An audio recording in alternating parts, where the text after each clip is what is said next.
Es una bendición para este servidor el poder presentarles el repaso de la lección de escuela sabática. Gracias a nuestro Padre Celestial por esta oportunidad.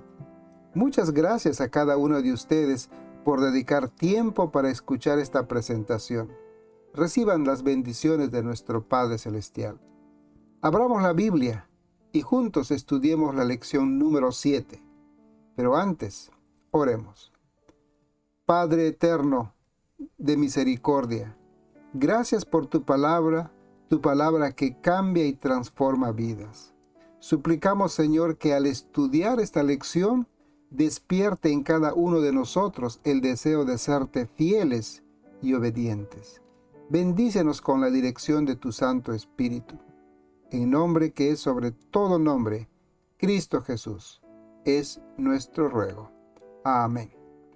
El título de la lección número 7 es Jesús, el ancla del alma. Y a manera de introducción o repaso, vamos a indicar que esta es una carta o un sermón a los judíos cristianos. Ellos estaban rodeados de judíos que aún continuaban practicando los ritos que ya no eran necesarios porque todos esos ritos se cumplieron con la muerte y resurrección de Cristo Jesús. La mayoría de judíos no aceptaron al gran sumo sacerdote, a Jesús. Pablo enseña que Jesús es mayor que los ángeles y que mediante su sacrificio expiatorio recibimos la remisión de nuestros pecados. Pero en el santuario todavía continuaban los servicios de expiación. Los sacerdotes aún oficiaban los sacrificios por los pecados. Pablo les instruyó que el sacerdocio arónico ya no tenía validez, porque Cristo Jesús había sido designado por Dios mismo como el sumo sacerdote según la orden de Melquisedec. Podemos decir que la gran mayoría de judíos aún seguían creyendo en los ritos. Solo un pequeño grupo creía en Cristo y el mensaje de salvación. Por esta razón, los judíos cristianos sufrieron persecución, fueron despojados de sus bienes, fueron maltratados y hasta fueron sacrificados. Todo esto por casi 30 años. Las persecuciones y duras pruebas debilitaron muy pronto la fe de estos creyentes judíos. Por esa razón, Pablo escribe esta carta para animarlos a seguir adelante y no desmayar. El día domingo el título es Gustar de la buena palabra. Y vamos a leer Hebreos 6, del 4 al 6. Porque es imposible que los que una vez fueron iluminados y gustaron del don celestial y fueron hechos partícipes del Espíritu Santo, y asimismo gustaron de la buena palabra de Dios y los poderes del siglo venidero, y después recayeron. Muchos de los judíos cristianos abandonaron su fe, apostataron. Por esa razón, Pablo les escribe esta carta para advertirles a los creyentes desanimados por las pruebas y les hace recordar de las grandes bendiciones que ellos participaron. Para Pablo es imposible que alguien pueda abandonar o apostatar de su fe después de que ellos fueron iluminados, después de que que gustaron del don celestial, después de que ellos fueron partícipes del Espíritu Santo, después de que ellos gustaron de la buena palabra de Dios, después de que ellos gustaron de los poderes del siglo venidero y al final recaer.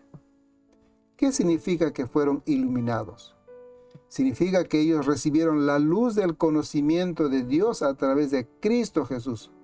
Cuando eso ocurre, hay un cambio, una conversión, una liberación del pecado, un nuevo nacimiento.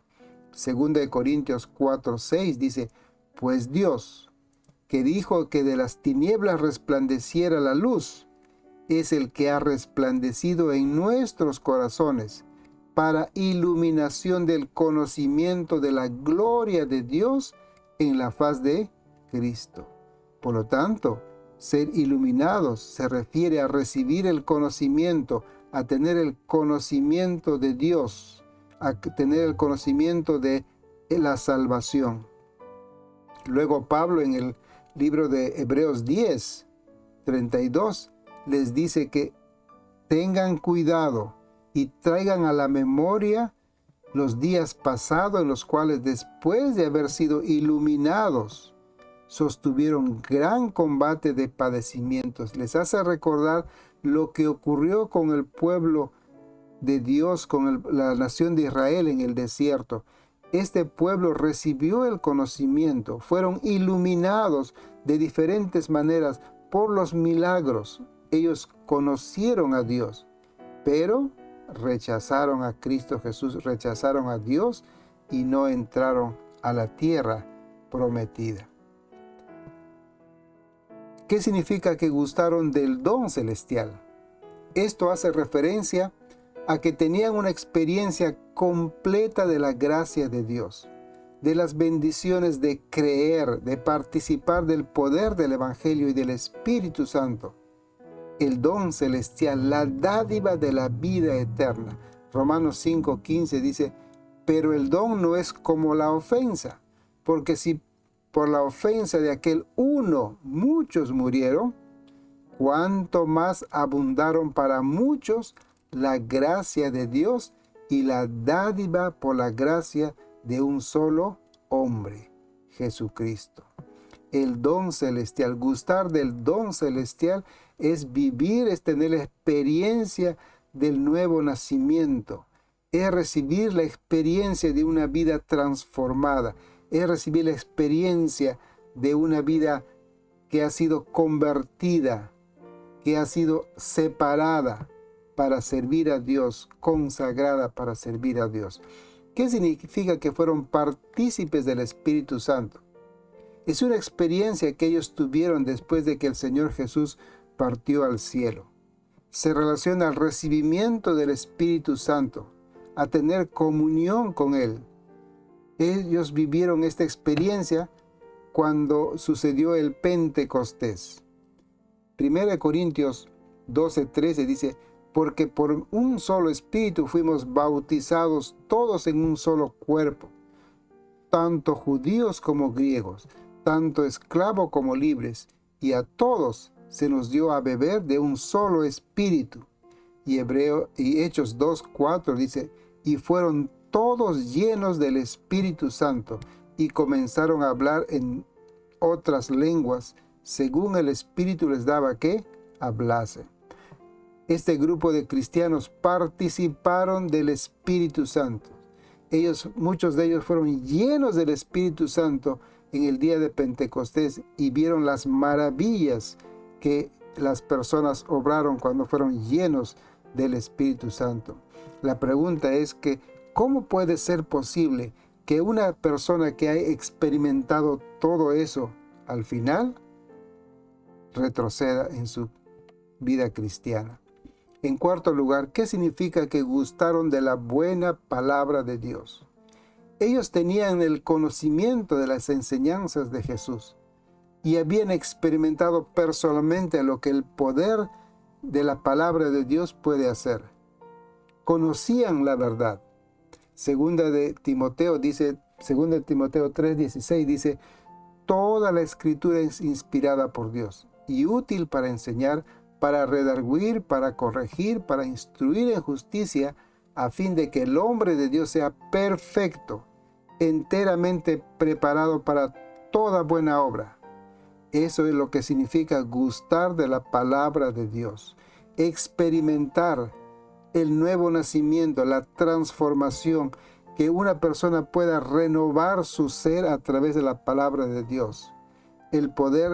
La palabra de Dios tiene poder de cambiar vidas y ellos experimentaron eso en sus propias vidas. ¿Qué significa que gustaron de los poderes del siglo venidero?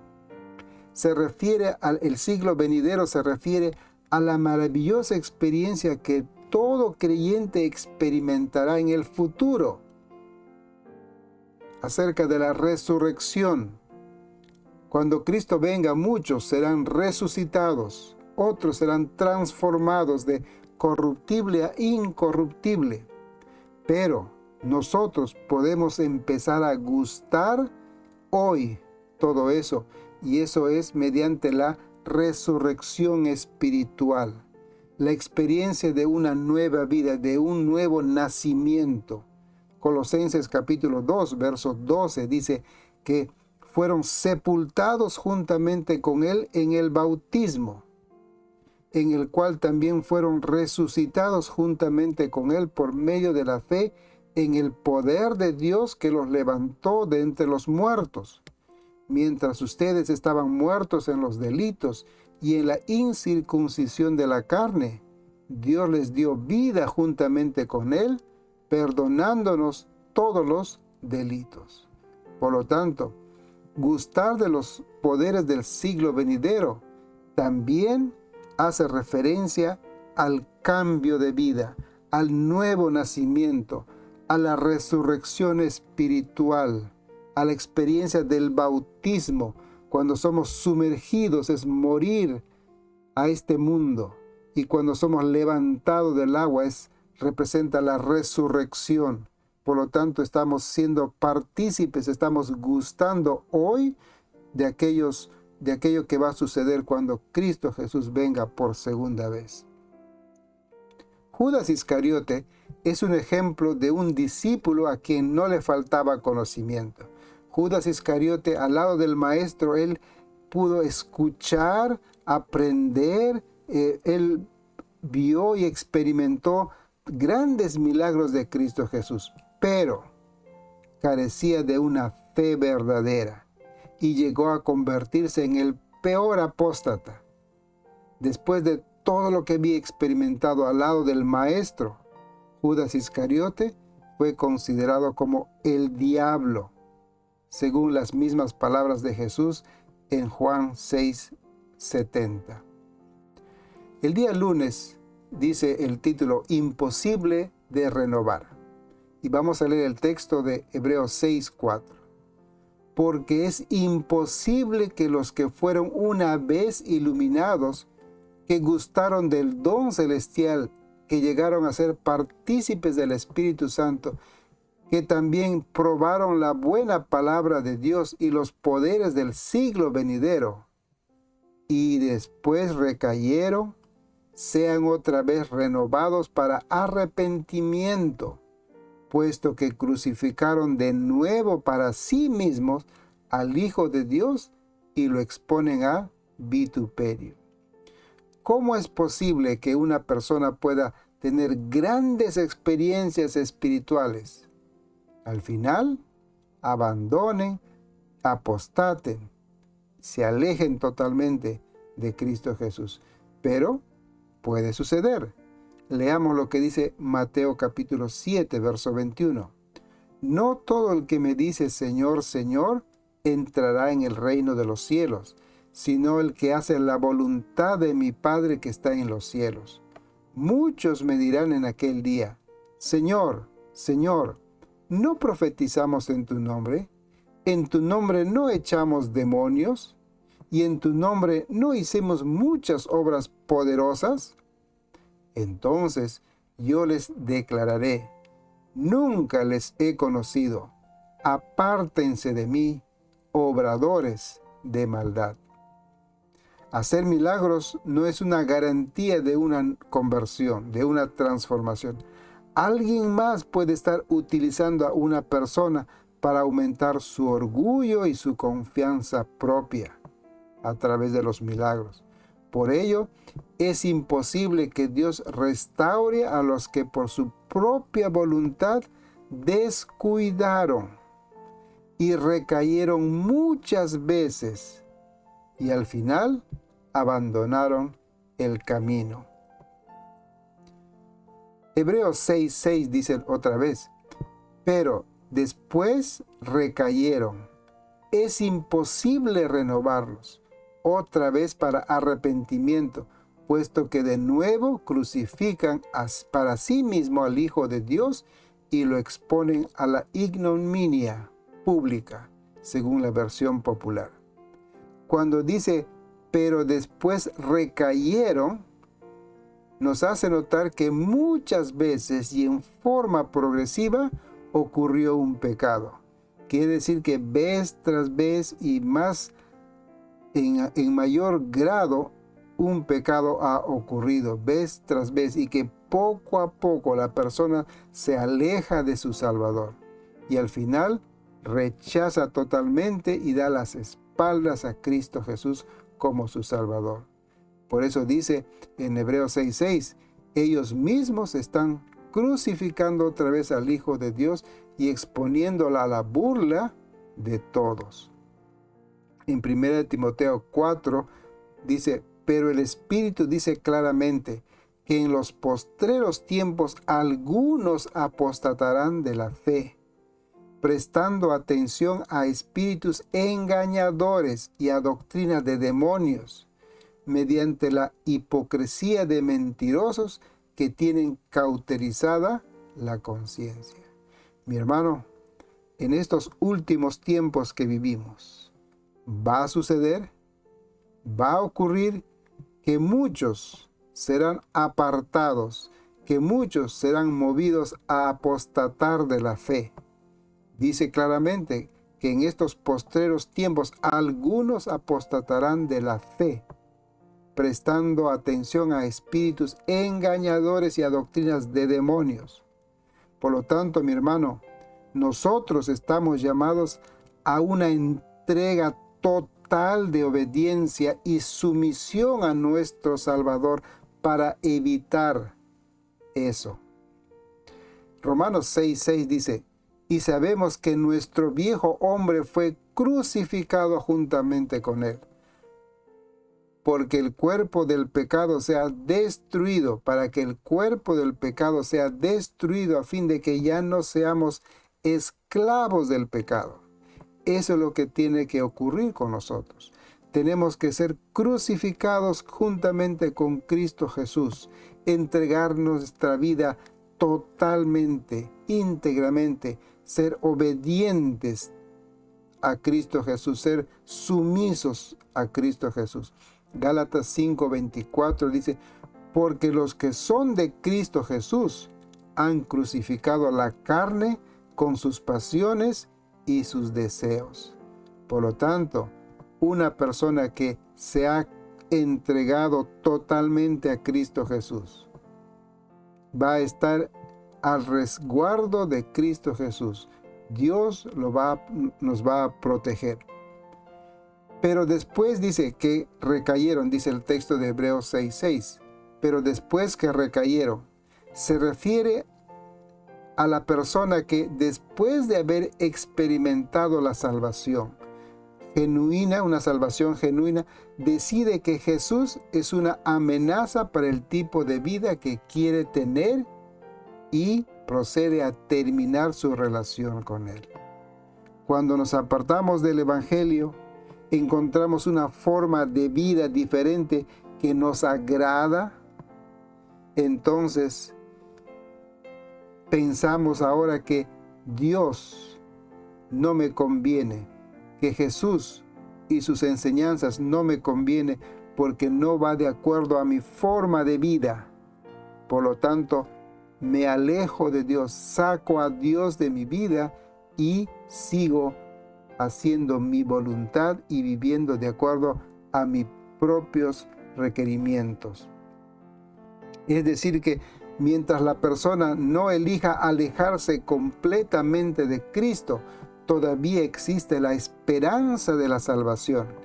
Es posible la renovación, es decir, recapacitar y llegar al arrepentimiento y luego seguir adelante. Dios siempre va a estar dispuesto. El Señor Jesús, nuestro abogado, nuestro sumo sacerdote, va a estar siempre listo a aceptarnos, a recibirnos y darnos el perdón. Pero si es que nosotros no confesamos nuestros pecados, si nosotros vamos evitando obedecer y estudiar y orar, poco a poco vamos enfriándonos y nos vamos alejando y nuestra conciencia se va endureciendo y no vamos a ser capaces de escuchar la voz de Dios, la voz del Espíritu Santo que nos habla y nos redarguye para poder recapacitar. El día martes dice, no queda más sacrificio por los pecados. Y vamos a leer Hebreos 10, verso 26. Porque si pecamos voluntariamente, después de haber recibido el conocimiento de la verdad, ya no queda más sacrificio por los pecados, sino una horrenda expectación de juicio y de hervor de fuego que ha de devorar a los adversarios. El que viola la ley de Moisés, por el testimonio de 2 o de 3 testigos, muere irremisiblemente.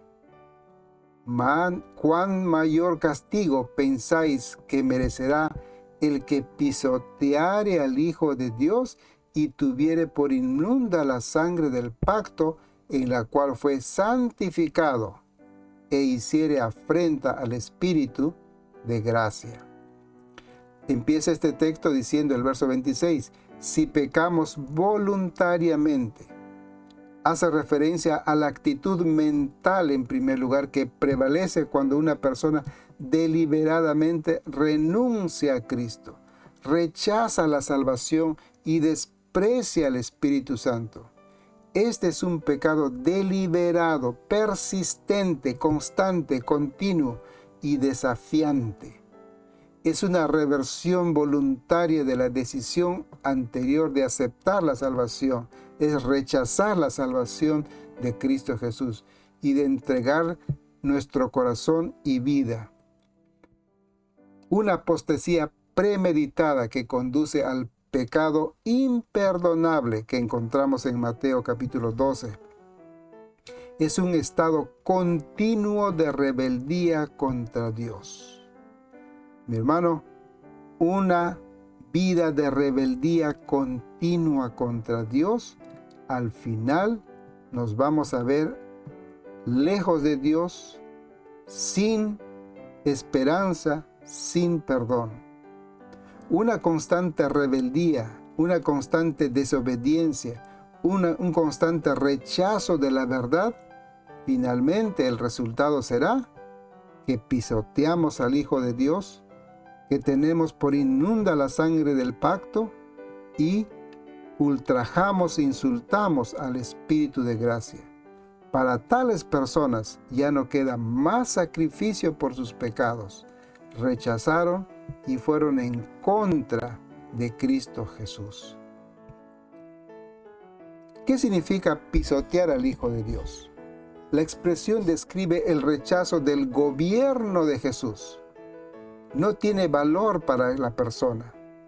Jesús ya no gobierna en su vida. El título de Hijo de Dios le recordaba a la audiencia que Dios ha instaurado a Jesús a su diestra, y le prometió que pondría a sus enemigos por estrado de sus pies. Para el apóstata, deja de tener valor el que Jesús haya sido reconocido como el Hijo de Dios y como el sumo sacerdote. Pisotear a Jesús implica que el apóstata ha tratado a Jesús como a un enemigo. Para el apóstata, Jesús no está en el trono, más bien el trono que ahora ocupa el mismo apóstata. El apóstata hace de Jesús el estrado de sus pies, es decir, lo pisotea. Esto es lo que Lucifer quería hacer en el cielo y lo que el inicuo intentaría hacer en el futuro, según 2 Tesalonicenses capítulo 2. Por lo tanto, mi hermano, pisotear al Hijo de Dios es ponernos nosotros en primer lugar, nuestra voluntad en primer lugar, y rechazar el ofrecimiento de Jesús. Cuando nosotros nos ponemos en primer lugar nuestro orgullo, nuestro ego, entonces estamos pisoteando todo lo referente a nuestra salvación, a Jesús mismo, a Cristo Jesús, al Hijo de Dios como nuestro Redentor. ¿Qué significa tener por inmunda la sangre del pacto? La sangre del pacto significa aquí la muerte sacrificial de Cristo Jesús, la muerte expiatoria de Cristo, por lo cual también el nuevo pacto representa el nuevo pacto entre Dios y el hombre, que fue ratificado, que fue sellado y fue confirmado cuando el Señor Jesús derramó su sangre. Entonces con su sangre fue confirmado, fue sellado y fue ratificado el nuevo pacto. Implica que la sangre de Jesús ahora carece el poder purificador para el apóstata. Considera como inmundo, impuro, que no es suficiente, que no es efectiva para expiar o perdonar los pecados. Hebreos 9:15 dice, por eso Jesucristo es mediador de una nueva alianza y un nuevo testamento, pues con su muerte libra a los hombres de los pecados cometidos bajo la primera alianza y hace posible que los que Dios ha llamado reciban la herencia eterna que Él les ha prometido. Pero para el apóstata todo eso no tiene valor. Negar el sacrificio de Cristo Jesús, negar la obra de Cristo Jesús en la cruz, no creer en todo lo que el Señor hizo por nosotros y pensar que uno mismo es superior a Cristo Jesús, eso es tener por inmunda la sangre del pacto. ¿Qué significa la afrenta al Espíritu de gracia? La expresión ha insultado al Espíritu de gracia, según la versión Nueva Internacional, es muy poderosa. Este término indica un insulto, un ultraje. Es decir, que una persona ha insultado, ha ultrajado al Espíritu Santo. Implica la manifestación de arrogancia, insolencia o soberbia de una persona. Este término contrasta fuertemente con la descripción del Espíritu Santo como el Espíritu de gracia. Implica que el apóstata ha respondido a la oferta de gracia con un insulto, con una ofensa, como demostración de orgullo, de autosuficiencia. Cuando rechazamos el amor de Dios, cuando rechazamos el plan de salvación, cuando rechazamos la vida eterna que Cristo nos ofrece, nosotros nos estamos poniendo como superiores a Cristo Jesús. El apóstata está en una posición insostenible. Rechaza a Jesús, rechaza su sacrificio y rechaza al Espíritu Santo. Por lo tanto, ya no queda más sacrificio por sus pecados. Ya no hay nada más que se pueda hacer por esa persona que constantemente niega la eficacia del sacrificio de Cristo Jesús, niega al Espíritu Santo, se opone a la obra del Espíritu Santo. La hermana White dice lo siguiente en el libro Alza tus ojos. Algunas almas que pretenden ser creyentes han descuidado la palabra de Dios y se han apartado de ella. Han menospreciado la Biblia, el maravilloso libro guiador, el verdadero escudriñador de todas las ideas, y pretenden tener el Espíritu para enseñarles, de manera que consideran innecesario escudriñar las Escrituras. Todos ellos están prestando oídos a los sofismas, engaños de Satanás. El día miércoles el título es Cosas Mejores. Y vamos a leer el texto que encontramos en Hebreos 6, verso 7. Son como la tierra que bebe la lluvia que cae en abundancia sobre ella. Si da una cosecha útil a los que trabajan, reciben la bendición de Dios. Pero si da espinos y cardos, no vale nada, cae bajo la maldición de Dios y finalmente será quemada. Por nuestros frutos seremos conocidos. si hemos nacido de nuevo, debe empezar una obra de transformación en la persona, un cambio obrado por el Espíritu Santo, de adentro hacia afuera. Un ejemplo de transformación, de una metamorfosis, es demostrar nuestra fe por nuestras obras. Hebreos 6, verso 9 dice: pero en cuanto a vosotros, oh amados, estamos persuadidos de cosas mejores y que pertenecen a la salvación, aunque hablamos así, porque Dios no es injusto para olvidar vuestra obra y el trabajo de amor que habéis mostrado hacia su nombre, habiendo servido a los santos y sirviéndole aún.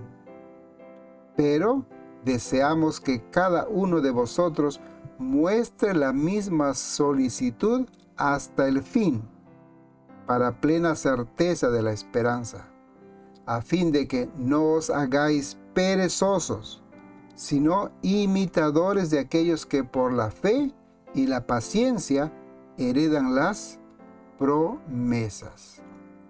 ¿Qué significa ser persuadido de cosas mejores? Se refiere a la salvación completa, que incluye crecimiento y santificación, cosas que son afines a la salvación, unidos a la salvación. Para aquellos que perseveran en el camino, su salvación está cerca. Es decir, que las cosas mejores van a llegar para aquel cristiano que crece espiritualmente, y por el crecimiento que la palabra de Dios nos da, somos santificados. La palabra de Dios nos santifica. Entonces, crecemos espiritualmente por su palabra y su palabra nos santifica. Por lo tanto, vamos a esperar cosas mejores que van a suceder en nuestra vida. Amor hacia el nombre de Dios es demostrado mediante el servicio al prójimo. La evidencia más importante del amor hacia Dios no son los actos religiosos, motivados por el orgullo y vanagloria, sino los actos de amor hacia los demás seres humanos, especialmente los necesitados. Por lo tanto, Pablo exhorta a los creyentes: no os olvidéis de hacer el bien. Y dice el verso 16 en Hebreos 13, y de hacer el bien y de la ayuda mutua no os olvidéis, porque de tales sacrificios se agrada Dios. En tercer lugar, ¿qué significa no os hagáis perezosos? Hebreos 6:12 nos advierte no hacerse perezosos. ¿En qué circunstancias o a qué se refiere el no hacerse perezosos? Se refiere en primer lugar perezosos en aprender la palabra de Dios. Una persona se vuelve perezoso especialmente cuando descuida la palabra, el estudio de la palabra de Dios. A eso se está refiriendo en primer lugar. Lo que caracteriza a quienes no maduran ni crecen espiritualmente y que están en peligro de alejarse, de apostatar de su fe. Por lo tanto, no hay que ser perezosos, en primer lugar, en estudiar la palabra de Dios, en escudriñar la palabra de Dios, porque al escudriñar la palabra de Dios, crecemos espiritualmente y la palabra de Dios nos santifica. La palabra de Dios va a obrar en nuestra vida una transformación, un cambio, y vamos a ser santificados por la palabra de Dios. La esperanza no se mantiene viva mediante ejercicios intelectuales de fe, sino mediante la fe expresada en actos de amor. El día miércoles continuamos con cosas mejores. Dice que debemos de ser imitadores de aquellos que por la fe y la paciencia heredan las promesas. Pablo ha presentado a la generación del desierto como un ejemplo negativo de aquellos que por falta de fe y perseverancia no heredaron lo prometido. Luego presenta a Abraham como un ejemplo de alguien que por medio de la fe y la paciencia heredó las promesas. La lista de ejemplos positivos se amplía con la gente de fe en Hebreos capítulo 11 y culmina con Jesús en Hebreos 12 como el mayor ejemplo de fe y paciencia. Hebreos 12:2 dice: puestos los ojos en Jesús, el autor y consumador de la fe. En Apocalipsis 14:12 dice: la fe y la paciencia y la observancia de los mandamientos son características de los santos de los últimos días, de aquellos que alcanzan los últimos días.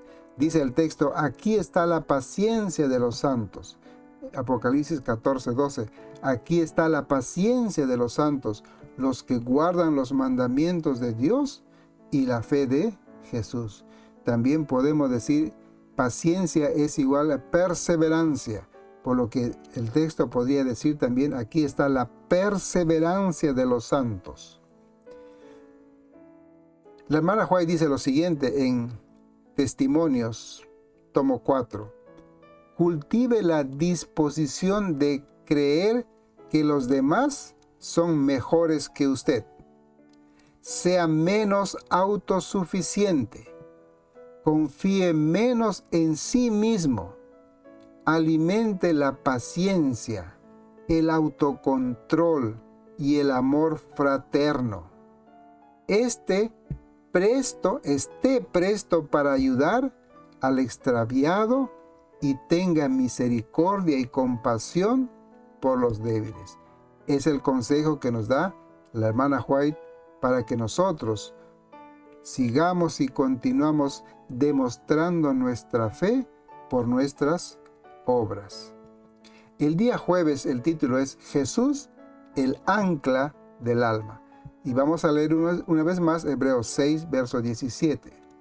Por lo cual, queriendo Dios mostrar más abundante a los herederos de las promesas la inmutabilidad de su consejo, interpuso juramento, para que por dos cosas inmutables, en las cuales es imposible que Dios mienta, tengamos un fortísimo consuelo los que hemos acudido para asirnos de la esperanza puesta delante de nosotros, la cual tenemos como segura y firme ancla del alma, y que penetra hasta dentro del velo, donde Jesús entró por nosotros como precursor, hecho sumo sacerdote para siempre, según la orden de Melquisedec. Pablo insta a tener confianza en las promesas de Dios por dos razones. Primero, porque Dios lo garantizó con un juramento. Y en segundo lugar, al permitir que Jesús se siente a su diestra. Por ello, las promesas de Dios son como una ancla segura y firme para nosotros, que debemos de creer que el Señor cumplirá, que Dios cumplirá con sus promesas. Dios garantizó con un juramento. El Salmo 89, verso 34 dice: no olvidaré mi pacto, ni mudaré lo que ha salido de mis labios. Una vez he jurado por mi santidad, y no mentiré a David. Su descendencia será para siempre, y su trono como el sol delante de mí. Según las Escrituras, los juramentos de Dios a Abraham y a David se convirtieron en la base fundamental de la confianza que Dios cumplirá sus promesas para con Israel.